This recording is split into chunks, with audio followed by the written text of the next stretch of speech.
Welcome to Pretty Lies and Alibis. Let's seek the truth and travel the long road to justice together. What you know, Alibis. Welcome to another episode of Pretty Lies and Alibis. I'm Gigi here in Walterboro, day 19 of the double murder trial for Alec Murdaugh. And before we get into what happened today, I got some people to thank. Big thank you to Sharon, Stephanie, Deanna, Amy, and Heather for your donations. I really appreciate it. Music fact of the day, one of my favorites. I grew up listening to Patsy Cline with my dad's mom, who I called Granny.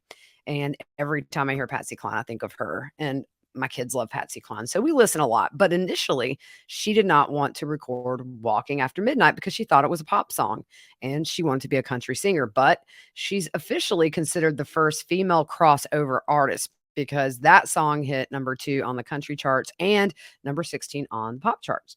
So there you go. Now you know. All right. Well, the day started off with the defense arguing they don't want the roadside shooting to come in. So I don't know if they really didn't mean to go that far yesterday or if they have a little buyer's remorse this morning. Ultimately, Judge Newman's like, yeah, we're there and it's coming in. So that started off our morning and it was a little bit late getting started. But this first witness, I just loved.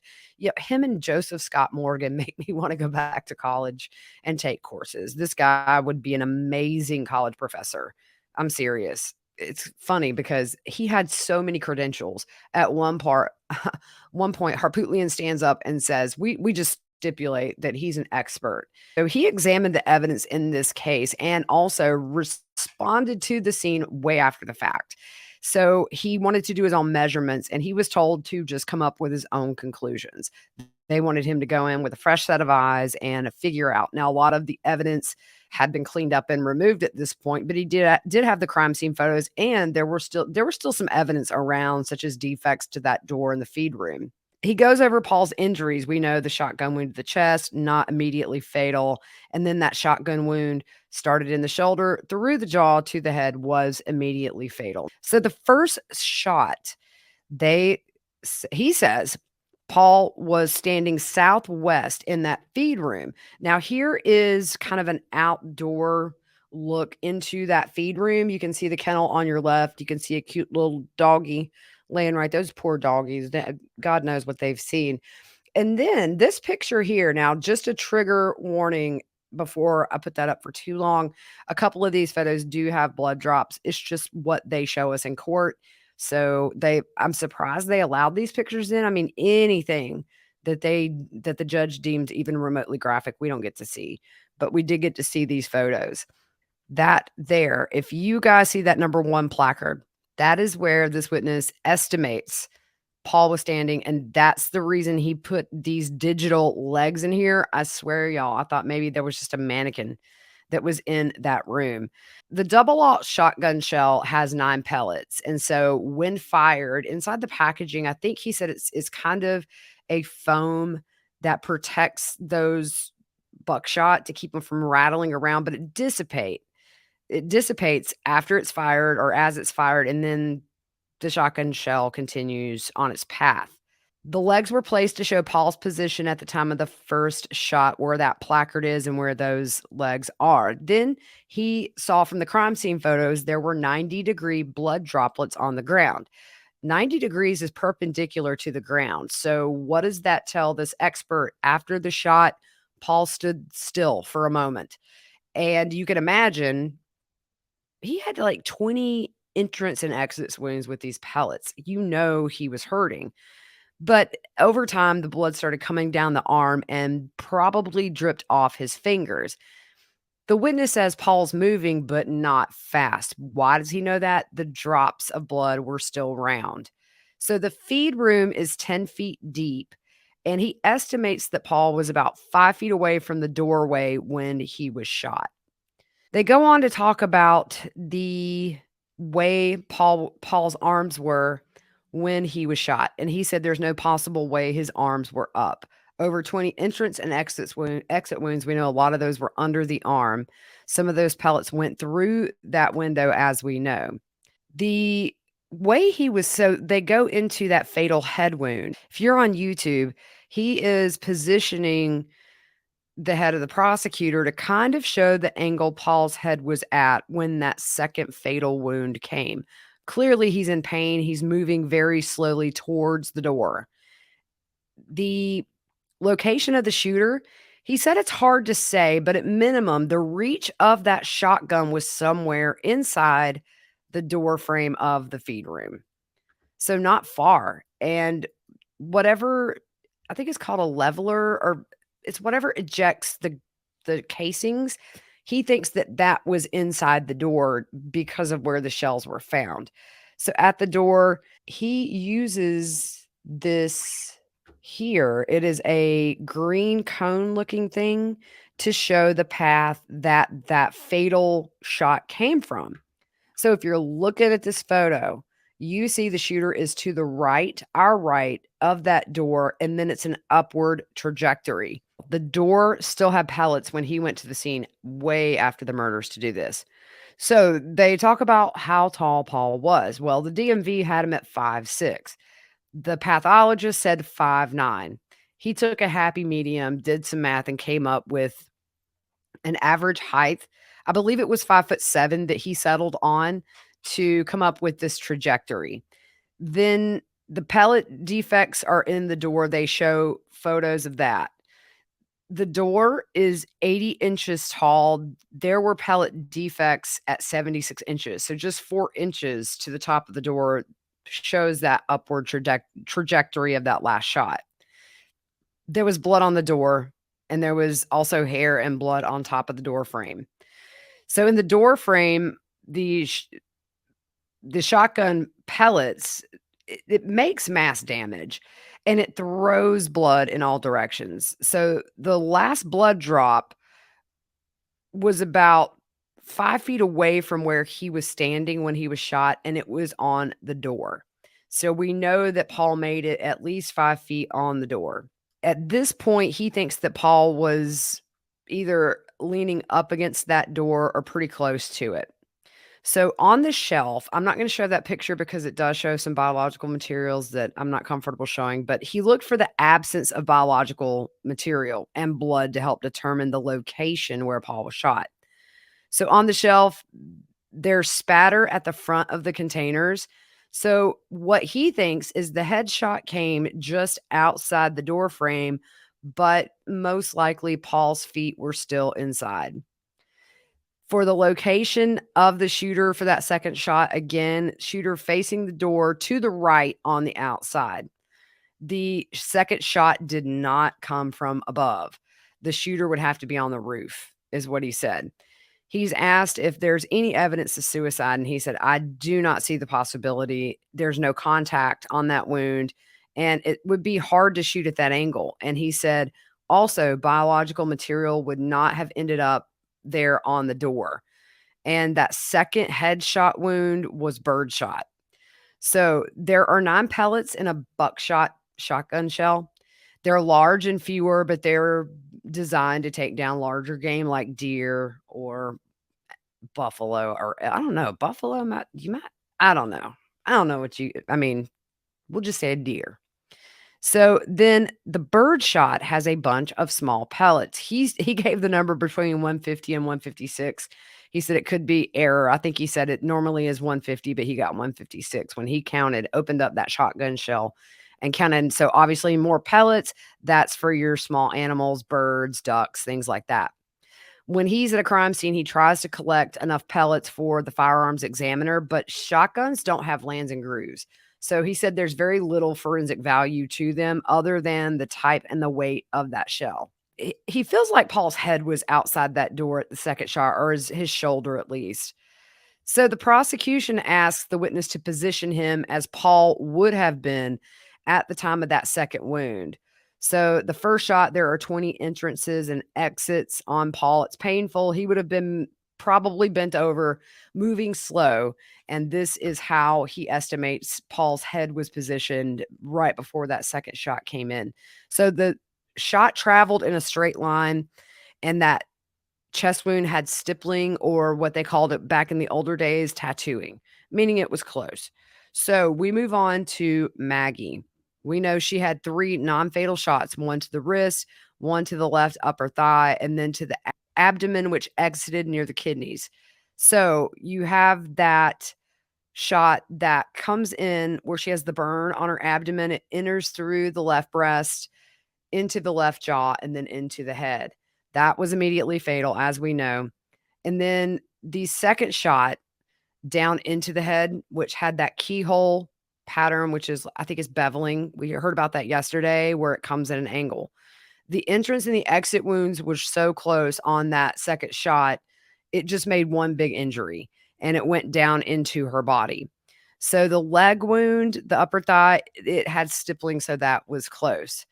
So the location of the shooter, the shots came quick from what he thinks. My theory is this. I think Paul was shot first, and I think Maggie heard something or saw something and clearly was running. The abdomen and the thigh shots both had stippling, which is 4 to 5 feet away. Again, he agrees she's been over in pain, fell to the ground, likely on her knees, at least with one hand on the ground, with those first 3 shots. And we know that the pathologist said that kidney injury would have been super painful. The shooter was behind Maggie for this first shot, slightly left. Then the second shot, not as close, but not far. She's down at this point. This is at the top of the cranium. So they show some documents, that impression on her left calf. And he finally provided an answer as to what that might be. There was blood running down her leg from the shot to the abdomen. So he said that meant she stood in place for just a bit. Now, this impression we've heard a lot about on that left calf, it's a mud mark. He noticed the ATV, or the Polaris, it's like a 2-person off-road seater, was in close proximity to her body. So what he did is they show a photo of that Polaris to her left, and then there's biological material on the front of that ATV. So the tire tracks, he talks about, when you're looking at tire tracks, you look at the tread pattern, the design, you look at the dimensions, the shape, the design of the tread to find class characteristics and to try to start narrowing down what kind of tire that is. Jury was super engaged, by the way. I think a lot of it is the visual way this was presented, with, even though it's hard to see position of the shooter as opposed to where they both were. And then they're seeing pictures that are explaining some things that have been a little bit of a mystery up to this point. So he used 3D comparisons when he's doing these tire impressions. It's a cast, and it shows the width, the length, and the depth of that tread pattern. If you can scale it to size, and that makes his job a whole lot easier. There's a photo impression of the calf. So what he did is he photographed this ATV tire, and they show a picture side by side with her leg. And he says you can't see through her. So you have to flip the impression on her leg to do a comparison. In other words, instead of just putting that exact thing on there as he photographed it, he had to flip it. He gives the example of when you're in your car and you look in your mirror, you can see the word ambulance and read it straight. But if you're outside your car and you look at an ambulance, it's backwards because it mirrors it. So he mirrored this to fit the crime scene photo. And so these results are peer reviewed, and that's where you can find any mistakes. So if he makes a mistake, his peer, who has kind of equal training, as he said, will say, hey, I don't agree with this. And then I guess you revisit it. But the mark, what he thinks this is a tire tread impression on her leg, in his opinion. And it's mud. The dirt didn't have transfer completely, but you can see the outline. So the shooter came from the feed room, and Maggie was found facing the feed room. He thinks it's not that she was run over with this tire, but it's likely that she backed into the tire. The tire's dirty. It leaves this mark on her leg, which, as we know, would not leave a bruise if she had just kind of bumped into it, which is interesting because if she'd maybe trying to straighten herself up to hide or something like that, we don't know. But there was no evidence she was run over. He talks about an AR rifle, and we know that the Blackout is an AR style rifle, and the most common projectiles that people use are 223s or 556. He said the Blackout ammo was a lot harder to find after COVID and way more expensive, and he said it is louder than a shotgun. He mentions there's no evidence of any kind of a struggle with Paul and the shooter. So on cross, Harpootlian knows this witness, and actually, this witness has testified for him several times. This was really confusing to me. I think the jury got lost here. I think really this may be a setup for their expert witness to maybe dispute some of what this witness is saying. But the first shot, the bloody footprints were at 5 foot inside the door. So Harpootlian talks about with crime scene photos, you want scale, especially for bloody footprints. You want good lighting.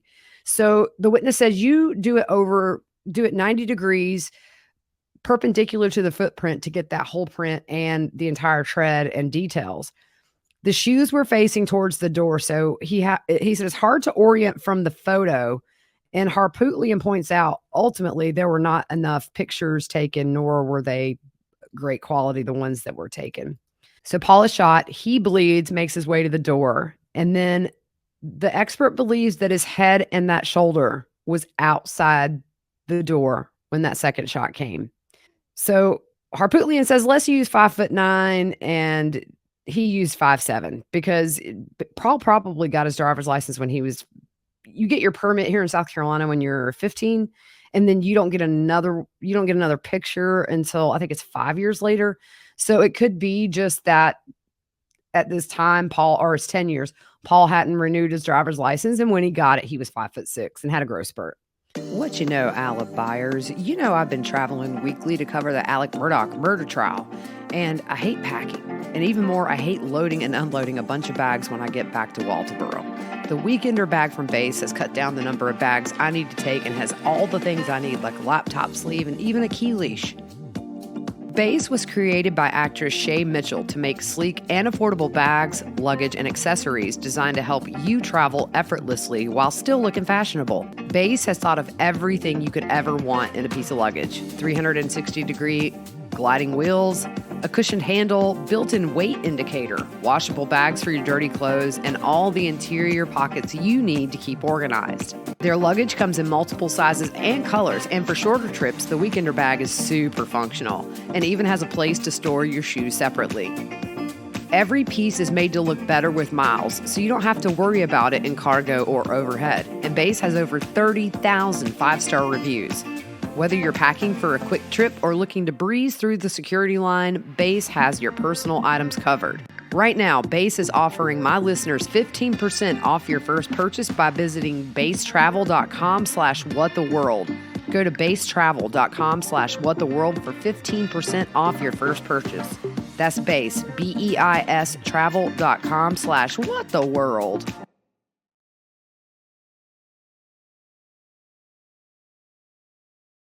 And now it's time for a word for our sponsor of the week, Lomi by Pila. Look, I've never been able to compost before. It's always too complicated, too much work, and it's too stinky. Then I got a Lomi. Lomi allows me to turn my food scraps into dirt with the push of a button. It's a countertop electric composter that turns scraps into dirt in under 4 hours. There's no smell when it runs, and it's really quiet. Thanks to Lomi, I have way less garbage each week, down from 4 bags to 2, by the way, and I feel great knowing I'm composting and creating soil instead of waste. I've basically a limitless supply of dirt for my garden. So what can you put in Lomi? Food leftovers, fruits and vegetables, eggs and eggshells, grains, coffee grounds, yard trimmings, houseplants, and more. If you want to start making a positive environmental impact or just make cleanup after dinner that much easier, Lomi is perfect for you. Head to lomi.com/whattheworld and use the promo code WHATTHEWORLD to get your $50 off your Lomi. That's $50 off when you head to lomi.com/whattheworld and use promo code WHATTHEWORLD at checkout. Food waste is gross. Let Lomi save you a cold trip out to the garbage can. They measure the height of entrance, and the doctor says that Paul would have been favoring kind of that area where he was shot in the chest that went underneath. He thinks it was a 135-degree angle. He's not absolute, but variables can change that. He also makes clear Paul had nothing on his head as far as stippling. 3 to 4 feet away, he doesn't agree with the pathologist on her angle. It's more in line, or the distance of 3 to 4 feet. He said it's more in line with 2 feet away with his calculations.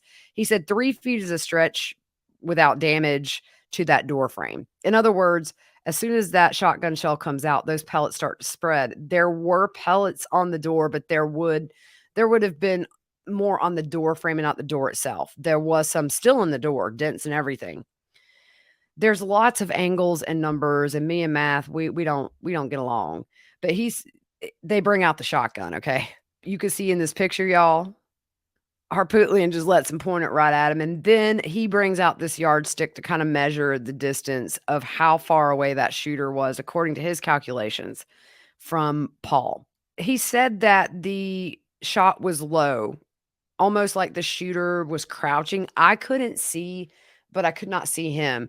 And the ejection port, that's what it is, was inside that door frame with shot one. So the second shot, he explains the first shot, the shooter could have retreated just to see what happens, to see if he killed him, to see what's going on.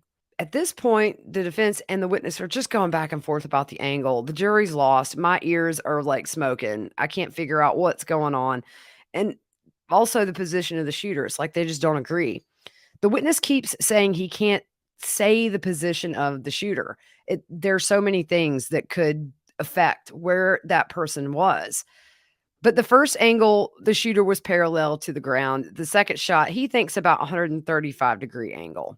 They talk about the body cam footage where Alec checks pulse, puts phone on Paul's pocket, and he said he just doesn't see how this phone explodes out of the pocket. With Maggie, the 300 blackout, he looked at the path, the variables again, the shooter's moving, the victim's moving.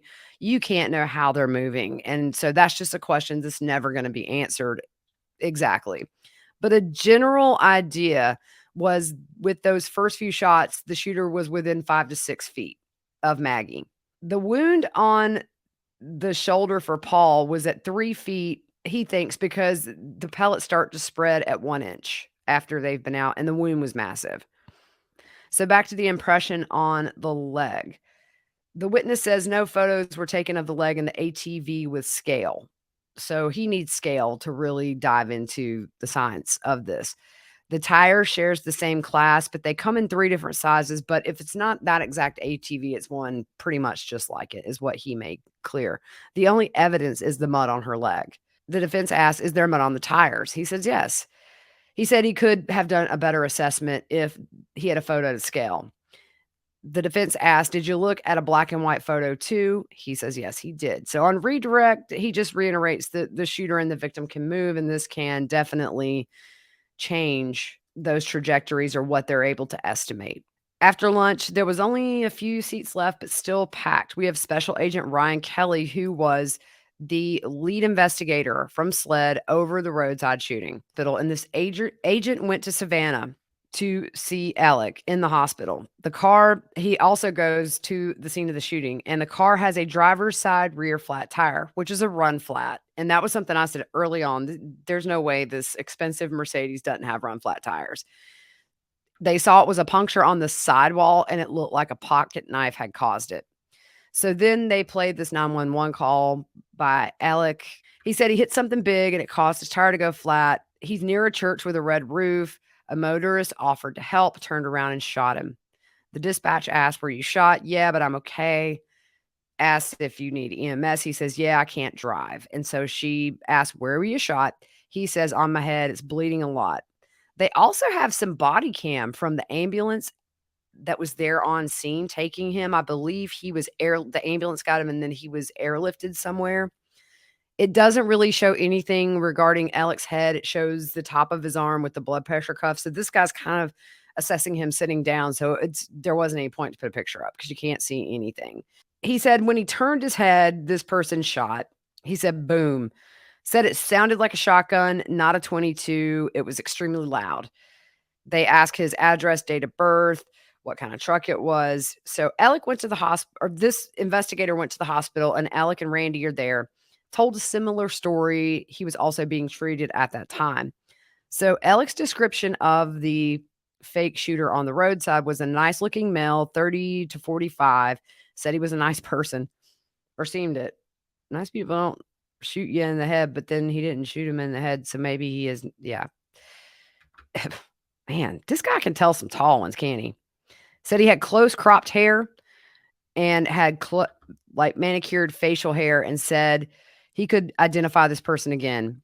This person was apparently wearing an outdoor shirt. So inside the black Mercedes, they also find his assistant solicitor's badge. Law enforcement kept searching. They were looking for this significant piece of debris that Alec said he hit that caused the flat tire. But as they're searching across the street in the grass, they find a gray utility knife. They never found the debris that he said caused him to have the flat. And then on the knife, whose DNA? Alec and cousin Eddie. So that was September 4th. We know that earlier in the day, he had met with his best friend, Chris Wilson, about the missing 190 something $1,000, got the promissory note, all that. So on September the 6th, this was the 4th when he was shot. 2 days later, on the 6th, the investigator goes back to the Savannah hospital. They bring in a forensic sketch artist from SLED. Took a couple of hours to interview and to get that sketch. That evening, law enforcement got a call from Randy. Randy and some family members were there, and they told this investigator that he's making calls from the hospital to an unknown number. And I didn't know that, but good for them because they're keeping SLED up on what he's doing that they think he probably shouldn't be doing. So he's trying to convince medical staff, the nurses, to let him use their phones. And he actually offered money to a nurse if he could use her phone. This is where we hear Curtis Eddie Smith's name. The number was given to SLED by family. So they get some surveillance. This St. John's Baptist Church had a camera, and they see Alec's car at 125. Alec passes 130, blue truck driving away. So it looks like this whole roadside production took 5 minutes. On the 7th of September, 3 days after the shooting, law enforcement went to Cousin Eddie's here in Walterboro. Saw a pickup in the yard. There was a search warrant executed. They found narcotics. They found a ledger and a drug reference guide, like a pocket physician's book. My doctor has one that he actually made notes in it. This is Cousin Eddie's house. There was a 3.5-inch spiral notebook. It was like a sales ledger with the numbers, the types of pills people had, and everything. Man, you don't keep evidence like that around your house, dude. Dumb criminals. So it had transactions of deposit and withdrawal sheets from bank. They had a photo of all those lined up, and they knew Alec had a prescription drug problem at that point. We know now he called Cousin Eddie from the hospital. So there was a search warrant to Cousin Eddie's bank to check on the money from the checks to see if they were from Alec. We know they were. Some of the jurors were into this part, some were not. As this went on, they were less and less engaged. I think they feel that we know Alec lies. Harpootlian said earlier this week he lies, essentially. And I think at this point, it's just becoming so much more where I'm sure this jury was ready for the state to end today, and then we get the defense case, and we're one step closer to deliberating a verdict. I really just feel like the jury's looking a little tired this week. We know also on the day of the roadside shooting, if you remember, the Miss Maggie's housekeeper, Blanca Simpson, was asked to send copies of the insurance card. He did not want one card. He wanted the one that Maggie had in her purse. So on the 7th of September, he reached out to the attorneys, Harpootlian and Jim Griffin, who said Alec was in out-of-state rehab. So the agents had planned to go to Atlanta where they thought he was in rehab at. So on the 13th, the defense set up a phone interview with Alec. And so they play this recording. It's on September 13th, 2021. And it's Agent Ryan Kelly and another agent there on the phone. Mr. Griffin says they're at an office in Atlanta with Dick and Alec. They have about 30 to 45 minutes to do this. So Harpootlian says, I'd like to walk him through these questions and this session. So the agent says, doing this over the phone, I have to identify yourself. He asked for his date of birth, last four of his social. Harpootlian said he has spent an hour talking to Alec. He's of sound mind. They're going to talk about the shooting incident, not Moselle or the financial crimes. So the opioid addiction, he said this is Alec, was for 18 to 20 years and was taking opioids that Saturday when this happened, but he was out. And he said he took his last one at 4 a.m. and he thought he was withdrawing because he felt bad. So the news was coming out about the money, about the finances at this point. Alec said, I didn't need to be here anymore. It may be better for my family if I just go and make sure Buster gets this $10 million life insurance policy. So according to Alec, he calls Cousin Eddie. He says who he has bought pills from for years. Some weeks he was giving cousin Eddie 50 to 60,000 a week. So after he meets up with Chris Wilson on the day of the roadside shooting, Alec calls Eddie and asks him to meet at the side of the road at a funeral home. Curtis followed Alec to the gas station. He told him, things are about to get really, really bad for me and I need you to shoot me. Really, I just don't know about all this, y'all. This is so crazy. Like, this case is so crazy. He was surprised. Cousin Eddie was surprised, but he said, okay. And Alec told him, shoot me in the head. Alec said he made the tire flat. Eddie Smith passes by, turns around. Alec gave Eddie the gun, actually, on this very road. It was a .38 revolver. And according to Alec, he fires from the car. He said he was in front of me, turned around, came back. Cousin Eddie pulled up. Alec said he stood close to the car, but it hit him in the back of the head. He said he lost vision for a minute or two, fell to the ground, maybe. Then he said he wasn't sure if he fell to the ground, and then he was disoriented. He said his vision came back, and eventually 2 cars went past. One stopped, one didn't, and they helped him. He said the car was crowded. He said a young lady got in his car to drive him to the hospital, but we got the slit tire. So they put Alec in the front passenger seat to meet an ambulance. Defense says your intent was to die so Buster could collect insurance money. And also, what was the time between asking him to do this and the shooting? He said it was no more than half an hour. He said cousin Eddie never tried to talk him out of the shooting, and the defense asked Alec, did you find that strange? And Alec was like, no, didn't. So Alec apologizes to the agents and the staff at the hospital for lying. So the agent asked Alec, how long have you known cousin Eddie? And he said years. He had represented him, and he also knew Randolph from playing softball, and he thought that was about 10 to 12 years before. He said they talked frequently. Most of the time it was about getting pills. But y'all, I don't do math, okay? But if he's paying 50 or 60,000 a week, the average price for opioid pills on the street is $30 a pill. He would have been taking over 1,000 pills a week unless these things were gold plated. I'm not saying he wasn't taking opioids. That's not for me to decide, but I don't understand why so much money for something that if you're taking that many pills, clearly you're not going to live. I don't care how immune your body is. People build up a huge tolerance, and that's part of the cycle of any kind of an addiction is it takes more and more and more. But taking 1,600 pills a week, I'm not buying it that it was that much, or somebody just knew or assumed he had a lot of money and was really overcharging him for this. That's all I can think. So Alec paid him sometimes several times a week with cash, but mostly checks. He's asked what bank did these checks come out of? 2, Bank of America. 1 was the fake forge, and also Palmetto State Bank. Alec doesn't know where Eddie got the pills from, and he said he told me it's a black guy in Walterboro and then somebody in Beaufort. He's asked, did any family members contact Eddie? He says, I don't know. He said he needed his attorney. Eddie did, and he said, that's Alec Murdaugh. And then he said it was Randy Murdaugh. And of course, no, it's not. Alec also said that he told his brothers, John Marvin, Randy, and his son Buster about all this drug stuff the day before he interviewed with SLED. He wanted to be the one to tell him that he admitted to the roadside shooting and the drug stuff. Harpootlian asks about him talking to Eddie. This is while he was in rehab. Alec said, I called him, but I don't remember what he said. He said, I was detoxing. Alec said Randy told him that he did call cousin Eddie, but he said withdrawals begin. You'll do anything to make it quit.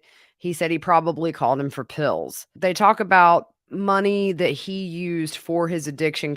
He was asked, was it from ill-gotten gains? He said, yeah, and my personal money too. He said, I was buying so many. Alec says he didn't pay cousin Eddie to shoot him. His last payment to cousin Eddie was just days before the shooting, but he denies outgoing money or owing any money to any drug dealers. I think that they're maybe going to push this narrative in their defense that maybe some money was owed and these murders were a message, I guess. I don't know. We will see next week. But the agent asked, should we be worried about Buster? Alec says, no, sir. So that tells you a lot right there. At this point, the agent says it doesn't make sense that you did not pay him to shoot you. So this was to be a suicide set up as a robbery or homicide. And Alec says, I don't know about a robbery. And he didn't know where his insurance policy was. But the agent says, was the will and the policy meant to be left in the car? He said, I've met with a couple of lawyers about something coming up. And Alex, the knife was cousin Eddie's. He was the one that gave it to him when he stuck the tire on the roadside. He doesn't know where the gun is, but he thought it would be registered to him. Asked if he's dealt with other people besides Eddie, Alec said Eddie's girlfriend, but she was never involved in any of the drug businesses. Asked, "Do you know how long you're going to be in treatment?" They did not know. Alec said nobody knew of this roadside plan other than him and cousin Eddie. He said he sincerely apologizes again and said he did not shoot himself and says he's right. They ask if he's left or right-handed. He says right-handed. The knife was given to him when cousin Eddie got the gun, by the way. So cousin Eddie was gone past him while he disabled the tire. They go back through this. He was 4 to 5 feet from the car at the time he was shot. He said he lost that vision for a couple of minutes. The prosecutor asks, did Alec ever mention cousin Eddie before this? No, never worried about Buster either, which is a big thing. And also, one thing that they make clear at the very, very end of this cross exam today is that cousin Eddie, zero suspicion whatsoever that he was responsible in any way for the double homicides. So there you go. And we also heard, I believe, a few days ago that cousin Eddie's DNA was cross matched to this crime scene. And wow, I've had that on the whole time. Sorry, guys. Yeah, had that on the whole time. Oh, well, I'm not recording this again. It's 40 minutes. Y'all just gonna have to look at Harpootlian and this witness with the yardstick and the shotgun. Anyway, so tomorrow's Friday. I will put the testimony for tomorrow out, maybe late tomorrow night. I enjoyed getting it out of the way and having my weekend free. Reminder, we have a very long weekend, so no court on Monday. I won't be back down here till Monday evening, but Monday at lunchtime, I will be on Law and Crime for the live Q&A lunchtime. So check that out. And so anyways, yeah, we'll see you either late tomorrow or early Saturday. Hope you have a good one.